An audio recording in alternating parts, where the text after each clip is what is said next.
Bonjour à tous. Voilà, ça y est, on est arrivé aux 300 abonnés. Je vous en remercie encore de me suivre depuis à peu près presque 2 ans que la chaîne existe. Et comme je l'avais annoncé et comme promis, donc je vais vous faire une petite FAQ. Donc vous avez été quand même assez nombreux à me poser des questions et je vous en remercie, vous avez joué le jeu. Donc j'ai une liste de questions, j'en ai à peu près une trentaine, donc je vais essayer d'y répondre le plus rapidement possible. J'ai pas non plus envie que la vidéo dure 3 plombes. Donc ben c'est parti.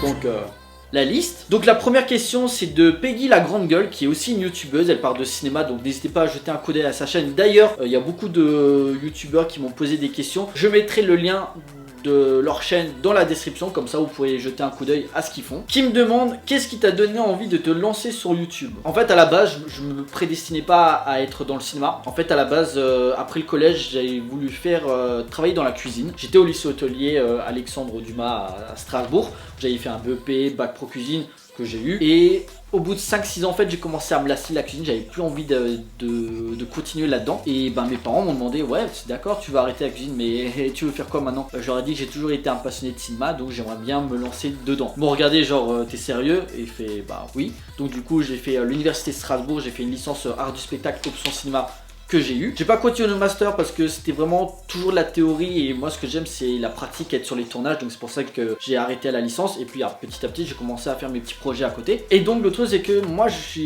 j'adore parler cinéma avec mes potes et tout ça et je me suis dit tiens pourquoi pas éventuellement me lancer sur internet. Voilà, ça fait des années que je suis certains youtubeurs, je vais vous dire les noms après parce qu'il y a quelqu'un qui m'a demandé et donc je me suis dit ben, si eux peuvent le faire, ben moi je peux aussi. Donc je me suis acheté une caméra, un micro et puis j'ai commencé à me filmer. Bon les gens qui se souviennent un petit peu de mes débuts, c'est vrai que la chaîne j'étais pas trop à l'aise devant la caméra, en plus j'étais filmé assis, je parlais lentement, c'était pas assez rythmé, il y a des gens qui me disaient tes vidéos sont trop longues, il faut que tu cuts, on se fait chier, il y avait pas assez d'extraits de film, bref c'était pas assez vivant, la musique était trop forte, bref les premières vidéos même moi je peux plus les regarder. Et puis c'est comme tout, ben, petit à petit tu commences à faire des vidéos, ben, tu progresses au montage et puis voilà on en est ici. Après j'ai Alexandre qui m'a posé plusieurs questions, quels sont tes Tarantino préférés? C'est Pulp Fiction et Django Unchained. Tes attentes pour Star Wars 9? Déjà qu'il soit bien. Non, ben... en fait j'attends plus grand chose du film. J'irai le voir bien sûr parce que j'adore Star Wars, mais après ce qui s'est passé les 2 derniers films Star Wars, que ce soit l'épisode 8 ou le Solo, ben j'aime vraiment pas ce que la direction que Disney prend avec Star Wars, donc j'attends plus grand chose. J'attends au moins que la conclusion soit quand même cohérente par rapport à l'épisode 7, ce qui s'est passé avec l'évolution des personnages, que j'attends à revoir des scènes d'action intenses un peu originales et assez épiques. Ils respectent un petit peu ces personnages, ça fasse pas trop de fanservice parce que c'est quand même J.J. Abrams qui revient à la caméra, donc rien que ça tu dis ouais si c'est pour nous faire comme t'as fait avec l'épisode 7 un gros remake de l'épisode 6, bah ça vaut pas le coup quoi. Ton Spider-Man préféré? Le premier, ouais la trilogie de Sam Raimi en général. Le premier j'adore, le deuxième j'adore aussi, le troisième je le défends. Les premiers Amazing Spider-Man est sympa sans plus, le deuxième mais très sous-côté. Spider-Man Homecoming j'ai pas spécialement apprécié, j'ai vraiment du mal avec le nouvel acteur, mais bizarrement le dernier, la Spider-Man Far From Home, j'ai fait une vidéo il y a pas longtemps où je trouve qu'il commence à prendre de la fleur dans son rôle et le film d'animation Spider-Man New Generation est une tuerie. Et mon Pixar préféré, je dirais sûrement Les Indestructibles. Alors, en plus moi qui suis fan de super-héros, c'est vraiment le Pixar que j'adore quoi. Après j'ai une question de Lilou Twitch, qui est une chanteuse sur Paris, tout ça. Alors sa musique en soi c'est pas trop mon style, mais par contre les clips qu'elle te fait c'est juste génial. Qui a fait dans l'originalité, quel est ton film préféré? Blade Runner. Je sais pas si vous le voyez bien là, il est un petit peu là. Ridley Scott, le premier j'adore, et sa suite aussi Blade Runner 2049 est très bien. Ensuite j'ai une question de Laura Universe qui est aussi youtubeuse, qui parle de cinéma, qui parle aussi de séries, n'hésitez pas à jeter un coup d'œil à sa chaîne, c'est vraiment pas mal. Qui me demande le film qui m'a fait le plus peur de toute ma vie. C'est difficile à dire parce que un film d'horreur, dès que tu l'as vu une fois, 2 fois, tu le connais un peu par cœur, tu sais qu'à ce moment là il y a tel et tel personnage qui va mourir. Un film d'horreur que je peux regarder et qui me fait toujours flipper,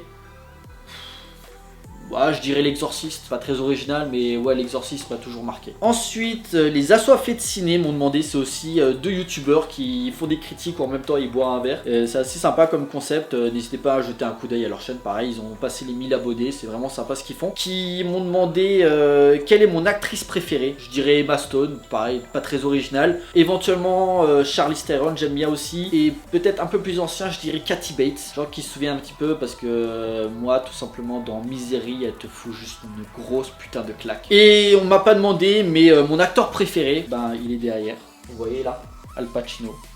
C'est tout. Ensuite, j'ai une question de Camille Le Tailleur qui est maquilleuse. Elle fait du super travail. Je vais vous mettre pareil le lien de sa page. Franchement, elle fait des trucs, mais je l'ai vu au Bloody Weekend et pas mal. Qui me demande mon film de zombies préféré, Le Jour des Morts Vivants de George Romero. De toute façon, George Romero, c'est la base en termes de films de zombies. Donc, mais voilà, La Nuit des Morts Vivants, Zombies, Land of the Dead, je les aime bien aussi. Je les aime tous en général parce que chacun a quelque chose à apporter. Mais Le Jour des Morts Vivants, c'est celui où ça se passe dans la base militaire. C'est celui où je suis plus dedans, les personnages sont badass, le zombie boob, c'est juste le zombie le plus attachant de l'histoire du cinéma, et puis la fin totalement gore qui part en couille. Bref, Le Jour des Morts Vivants, c'est mon film de zombie préféré. J'ai le ciné de Michel qui m'a demandé, pareil aussi un youtubeur, n'hésitez pas à jeter un coup d'œil à ce qu'il fait, qui m'a demandé ma saga préférée. C'est difficile parce que moi je suis un gros fan de cinéma, j'ai grandi avec tellement de trucs, Seigneur des Anneaux, Star Wars, Matrix et tout ça. Si je devais en garder qu'une, Retour vers le futur. Voilà, parce que les trois sont parfaits. Ensuite, j'ai Captain Critique, qui est aussi youtubeur, il fait des critiques de cinéma, n'hésitez pas à jeter un coup d'œil, qui me demande mes youtubeurs préférés. J'ai grandi en termes de youtubeurs ciné, je dirais j'ai grandi avec un petit peu avec Durenda, le Fossoyeur, In the Panda. Après j'ai commencé à découvrir d'autres, Critique Masquée, Red Jelly Gorilla, Les Cousins Font leur cinéma. Nexus 6 aussi, si vous aimez la science-fiction, n'hésitez pas à regarder ce qu'ils font, c'est juste génial. Après moi, c'est plutôt, en fait pas vraiment des youtubeurs, c'est plutôt deux critiques, c'est vraiment Karim Debache qui présente Crust et Chroma maintenant. Et pour moi, mon dieu, c'est Yannick Dahan qui depuis 16 ans présente l'émission Opération Frisson. C'est vraiment ce mec qui m'a permis de voir le cinéma de genre d'une certaine façon, dans ses analyses, dans sa façon de parler de tel et tel film. Et ça me fait chier en plus qu'ils viennent d'annoncer que l'émission s'arrête. Qui me demande aussi DCEU ou MCU. C'est difficile à répondre parce que voilà, DC Extended Universe, j'adore en général ce que fait DC, mais voilà, ils ont fait des merdes aussi. Ils ont fait Suicide Squad, il y a Justice League qui est pas très bien en soi. Marvel ont quand même été un peu plus réguliers, ben, je dirais les MCU. Est-ce que c'est facile d'être youtubeur ? Non, pas du tout. Peux-tu regarder mes premières vidéos, j'étais pas à l'aise et tout ça. C'est comme tout, c'est un temps d'adaptation, mais voilà, je m'accroche. Je sais qu'il y a certains youtubeurs, Clapman, ça fait même pas un peu plus d'un an qu'il a sa chaîne, il a déjà presque 100 000 abonnés, un truc comme ça. Bon, ça fait bientôt 2 ans, je suis à 300. Mais bon, voilà, j'avance tout doucement. Voilà, je me prends pas la tête. Je suis juste un petit mec qui a envie de parler de cinéma, rien de plus. Ensuite, j'ai Christelle qui me demande si tu pouvais garder qu'un seul film pour le reste de tes jours. Lequel choisirais-tu? Question difficile, je mettrais peut-être mon film préféré de Carpenter, New York 1997. C'est tout ce que j'aime dans le cinéma de Carpenter, ce côté badass, cette façon d'envoyer chier toute convention, c'est vraiment... Et ce que j'aime bien dans son cinéma, c'est que il a un cinéma qui me permet de me faire ma propre interprétation. Moi, ce que j'aime pas dans le cinéma, c'est qu'on me dicte une façon de penser. Tu vois, il faut que tu penses de telle et telle façon, sinon c'est que t'es un con. Donc, New York 1997, si vous l'avez pas vu, je vous le conseille. Après, j'ai Alexis qui me demande à quand un court-métrage porno. Eh bien, figure-toi que j'en avais parlé avec mon pote Jérôme, avec qui on avait discuté, on avait fait un court-métrage il y a pas longtemps. On est en train de présenter à des festivals et on s'est dit, ça te dit, une fois, on fait un truc un peu porno et tout, ça pourrait être sympa et tout. En fait, on aime bien un petit peu le cinéma de Gaspard Noé, que ce soit Enter the Void, Irréversible ou Love, et on se dit si on fait un film porno mais avec un scénario, tu vois, avec un vrai développement de personnage, avec un vrai univers. Bon, bien sûr, j'aurai le rôle principal, hein, parce qu'il faut bien que je teste la marchandise, je veux dire que je teste les filles. Mais pourquoi pas essayer. Ensuite, j'ai Céline qui me demande pourquoi le revenge plaît aux femmes. Alors, le revenge, c'est une sorte de sous-genre de cinéma d'horreur, par exemple I Spit on Your Grave. Pourquoi ça plaît aux femmes? Bah, parce que justement, les femmes dans ces films sont montrées comme des femmes fortes, qui se laissent pas faire et qui envoient chier un petit peu les mecs, là où dans certains d'autres films, les femmes c'est plus des faire-valoir, où elles sont juste là pour que le héros puisse la baiser. Grossièrement c'est ça. Donc voilà, pourquoi ça plaît aux femmes? Parce que ben, la meuf c'est pas juste une débile qui va crever au bout de 10 minutes, c'est vraiment une fille qui est super badass, qui va défoncer les mecs et qui réussit à survivre à la fin. Ensuite j'ai The Film Talker. Alors The Film Talker c'est l'un des deux cousins Font leur cinéma.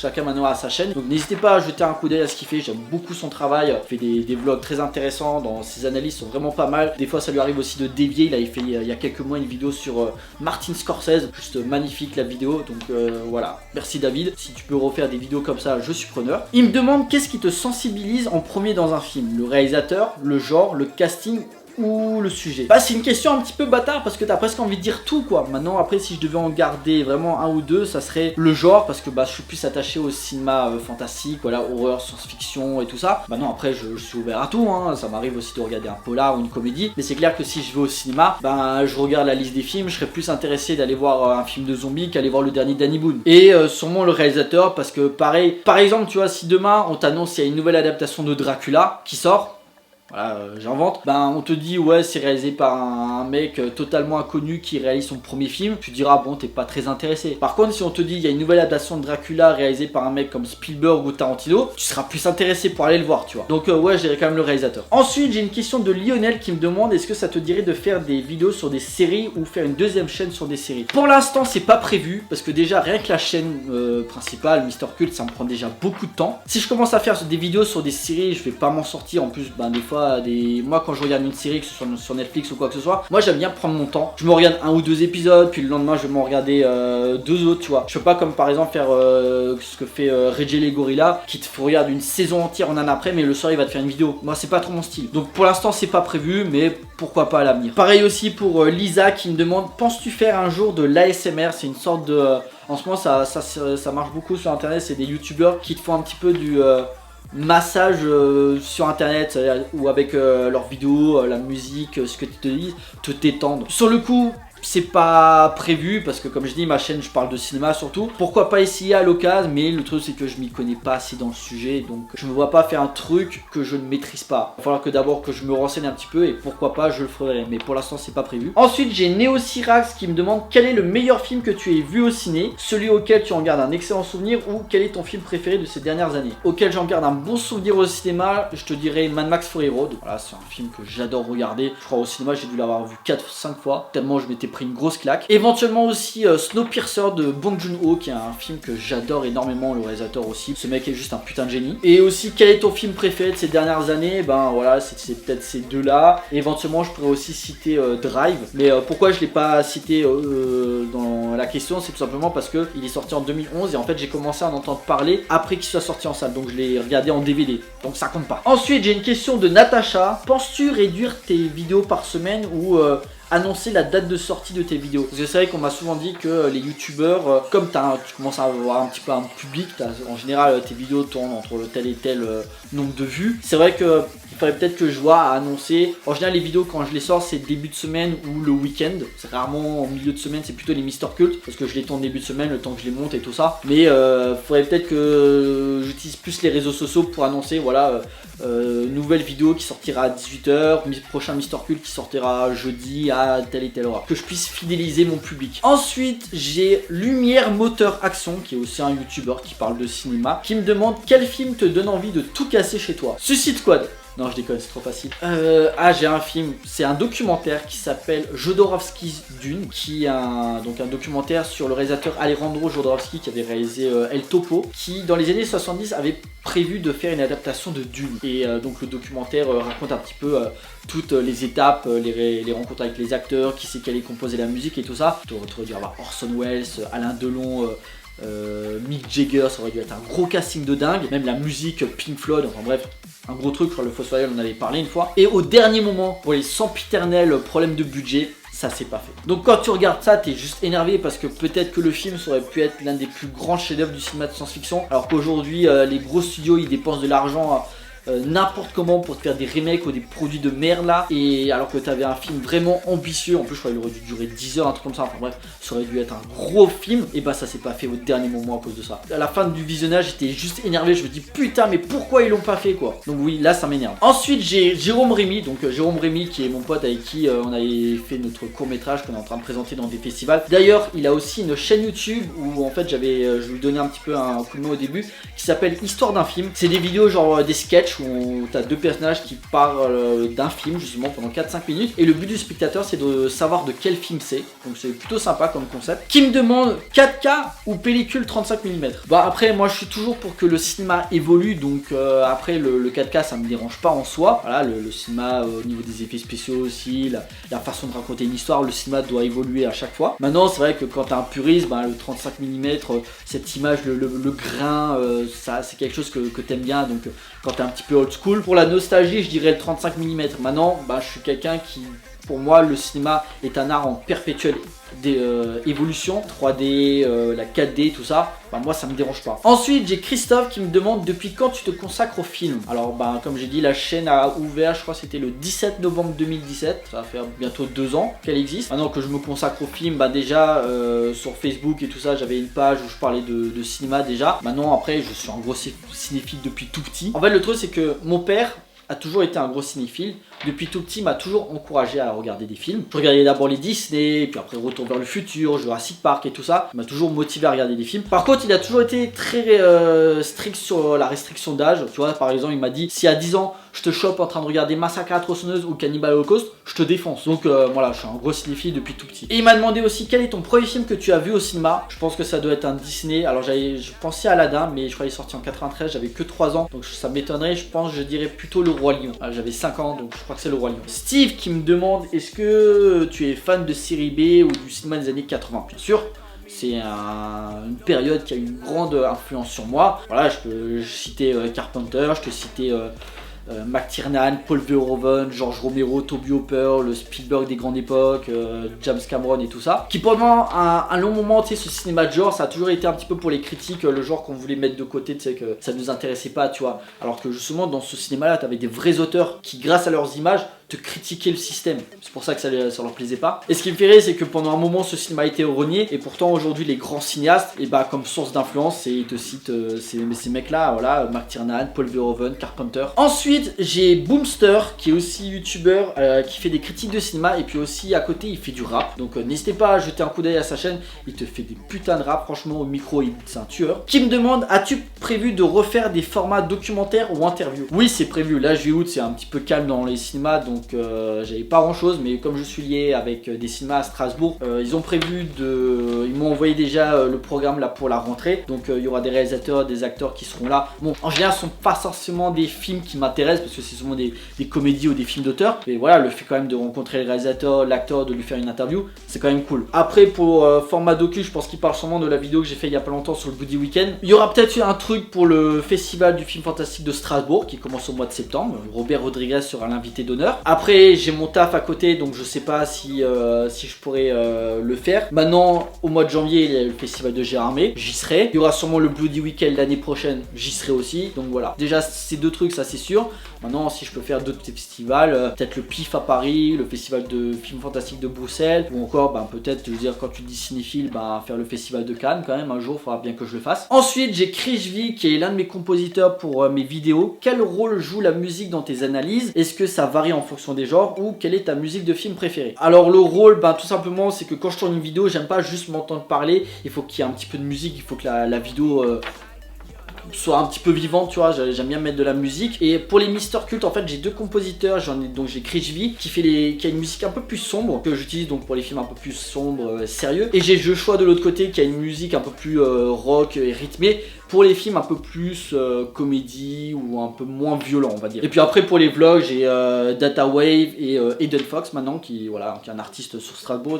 Écouter sa musique, c'est pas mal. Donc est-ce que ça varie en fonction des genres? Pour les Mister Cult, oui. Pour les vlogs, non. Je mets juste c'est de la musique tapis, tu vois, c'est pour que la vidéo, il n'y a pas juste que moi qui parle avec le son du micro, il faut qu'il y ait un petit peu de musique derrière, j'aime bien. Et ma musique de film préférée, je dirais Indiana Jones, John Williams, c'est vraiment une saga qui m'a marqué et j'adore la musique. Ensuite, j'ai aussi un Captain Critique, il y en a deux, celui-là aussi, n'hésitez pas à jeter un coup d'œil à sa chaîne, c'est celui qui est habillé en matelot, c'est sympa comme concept, qui me demande plutôt animation 2D, 3D ou live action. Alors les live action, en soi, ça me dérange pas d'utiliser cette technologie. Maintenant, si c'est pour faire des remakes, franchement, ça vaut pas la peine. La 3D, pareil, j'aime bien aussi l'animation Pixar et tout ça, donc ça me dérange pas. Mais c'est vrai que je suis un gros puriste, je mettrais l'animation 2D, c'est vraiment quand même quelque chose qui m'a marqué. Ensuite, j'ai Nadia qui me demande combien de temps passes-tu à faire une vidéo? Alors les vlogs, en général, ça prend une bonne journée. Le temps que je l'écrive, ça me prend 1 heure, 2 heures grand max. Après le tournage, ça me prend une bonne demi-heure, juste comme je sais ce que j'ai à dire. Puis après, c'est le montage qui est le plus long, quoi. Donc ouais. Après le temps que je finisse de la monter et que je la mette en ligne, allez, grand max 2 jours. Les Mister Cult, ça prend un peu plus de temps parce que j'ai déjà au moins presque 1 voire 2 jours pour l'écriture. Après donc j'ai le tournage et puis après j'ai le montage. Je dirais allez grand max 3-4 jours quand même. Parce que c'est vraiment une vidéo qui me tienne à cœur, que j'ai vraiment envie que ça soit bien fait. Donc le temps quand j'ai fini le montage, je regarde ça c'est bon, ça c'est bon, ça c'est bon, hop là je peux la mettre en ligne. Je dirais en moyenne 3-4 jours. Ensuite j'ai une question de Az. Comment envisages-tu ta chaîne dans 1 an? As-tu des projets? Alors dans 1 an, ben déjà j'espère que je serai encore en vie. Déjà ça, que j'aurai un peu plus de gens qui me suivront. Au niveau des projets, ben, j'ai toujours des vlogs, des Mister Cult. Au mois de septembre, il y en a un qui est prévu qui sera tiré d'une série, je vous dis pas laquelle, mais il y aura un invité aussi qui sera dedans. On a aussi un truc avec certains youtubeurs, je pense que vous connaissez certains le CCU avec The Film Talker, Red Jelly Gorilla, Critique Masqué, Clapman, qui font une vidéo de temps en temps où ils se regroupent pour traiter d'un sujet. Moi je suis avec certains youtubeurs, on a créé le UCU qui sera le Underground Cinematic Universe, où on essaiera aussi de se capter pour traiter de tel et tel sujet. Maintenant après c'est toujours un peu la galère parce que la majorité ils viennent de Paris, moi j'habite Strasbourg donc il faudra que je me débrouille pour essayer d'être présent, mais j'essaierai quand même d'être là. Et sinon éventuellement un nouveau concept de vidéo, peut-être éventuellement faire une sorte d'émission qui s'appelle un truc genre c'est qui lui, où en fait je parlerai d'acteurs un petit peu habitués à des seconds rôles, à gueule, tu dis putain lui je le vois partout mais je sais pas comment il s'appelle. Donc voilà, c'est une sorte d'émission où je vous ferai découvrir des acteurs ou actrices pas connus, que tu vois dans plein de films mais que tu sais pas qui c'est, et voilà, pour parler un petit peu de sa carrière. Donc ça peut être sympa. Ensuite j'ai la critique ciné du dimanche qui est aussi un youtubeur, n'hésitez pas à jeter un coup d'œil à sa chaîne. Quel est le film que tu as le moins envie de revoir et pourquoi? Et aussi quel est le film que tu attends le plus ou que tu attendais le plus en 2019? Alors le film que j'ai le moins envie de voir, commencez pas à me taper dessus, c'est un film de Kubrick. Alors je suis un gros fan de Kubrick, hein, je crois que j'avais mon poster de Orange Mécanique là, enfin, c'est un de mes réalisateurs préférés. J'ai du mal avec le film Barry Lyndon. Le sujet en soi déjà ne m'intéresse pas, j'ai vraiment du mal à entrer dedans. Et le film est super long. Mais c'est pas parce que c'est mauvais, c'est tout simplement parce que j'arrive pas à en rentrer dedans. Voilà, je crois qu'il dure presque 3 heures et l'époque ciblée ne m'intéresse pas des masses. Donc voilà, je l'ai vu, je suis content de l'avoir vu, mais j'ai pas envie de le revoir. Alors que 2001, Orange Mécanique, Full Metal Jacket, je peux te les regarder, il n'y a aucun problème. Mais pas celui-là. Et quel est le film que tu attends le plus cette année? Ben, le nouveau Tarantino, hein. Once Upon a Time in Hollywood, là il sort dans quelques semaines, donc voilà, je suis super impatient. Ensuite, j'ai une question de Jules Melon, qui est aussi youtubeur, n'hésitez pas à jeter un coup d'œil à sa chaîne, qui me demande si tu devais être réalisateur, quel genre de film ferais-tu, avec quelle histoire, acteur et compositeur? Et sinon, à part le ciné, quelles sont tes passions? Alors pour le genre, ben déjà ça serait des films d'horreur, un film de zombies, ce serait bien. Maintenant après c'est comme tout, tu sais, quand t'es en France, tu veux faire du cinéma de genre, c'est toujours la galère. Je pense que quand tu commenceras, tu devras d'abord faire des comédies, puis après si ça marche, là on te laissera un peu plus de liberté. Un film de zombies avec Kurt Russell, moi qui adore New York 1997, donc forcément Kurt Russell quoi. Et le compositeur, ben je mettrais Ennio Morricone, voilà. Et à part le ciné, quelles sont tes autres passions? Ben je suis un gros fan de comics, j'adore les super-héros, j'adore les jeux vidéo aussi, j'ai une Play 4, mon jeu vidéo préféré c'est Medieval. Après je suis un peu old school, en plus là il va bientôt ressortir en remasterisation. J'ai aussi Crash Bandicoot, après à une époque comme beaucoup c'était FIFA, Call of, mais j'ai vite décliné. Mais voilà, moi j'aime bien un petit peu les jeux solo, sinon j'aime bien aussi les jeux Batman, Arkham Asylum, Arkham City, Arkham Knight ou encore les God of War. C'est bientôt la fin, alors j'ai une question de Laura Fejor, qui est une youtubeuse aussi, qui parle de cinéma d'horreur. N'hésitez pas à jeter un coup d'œil à sa chaîne, c'est vraiment pas mal ce qu'elle fait. Qui me demande quelle est la scène qui t'a le plus bouleversé? Bon allez, 2 parce que je suis gentil, c'est vrai ça? Ouais, c'est vrai. Et qui me demande mon thème musical le plus marquant, mais bon, je l'ai déjà répondu, mais éventuellement peut-être mon thème musical d'horreur, ça je peux lui dire. Les 2 scènes qui m'ont le plus marqué, c'est la scène du bébé dans Trainspotting. C'est la scène, tu t'y attends tellement pas, la claque que tu te prends. J'avais regardé avec un pote, je lui ai dit mec, s'il te plaît, arrête le film 5 minutes là parce que là je peux pas. J'étais juste pas bien quoi. Et je pense que quand t'es maman, tu vois cette scène, t'es vraiment au fond de toi, t'es très mal. Et éventuellement la scène finale de Blade Runner où t'as Rutger Hauer qui nous a quitté récemment, paix à son âme, qui te fait un monologue au-dessus d'un immeuble et tout, juste magnifique quoi. Donc voilà, c'est 2 scènes qui m'ont le plus marqué. Et le thème musical d'horreur que j'aime beaucoup, bah je dirais mon film d'horreur préféré, The Thing. Voilà, en plus de Carpenter aussi. Et la musique composée en plus par Ennio Morricone. Ensuite j'ai le coin du bis, pareil, n'hésitez pas à jeter un coup d'œil à sa chaîne, c'est un mec génial que j'ai rencontré au Bloody Weekend qui parle de cinéma d'horreur. Bon, sa chaîne est un petit peu en pause là en ce moment, mais j'adore ses vidéos, il m'a fait découvrir des films que je connaissais pas. Jetez un coup d'œil à sa chaîne, c'est vraiment bien. Qui me demande, y a-t-il un film que tu souhaites traiter en vidéo mais sur lequel tu bloques à l'écriture? Et bah ça m'est arrivé l'année dernière, c'est pour ça que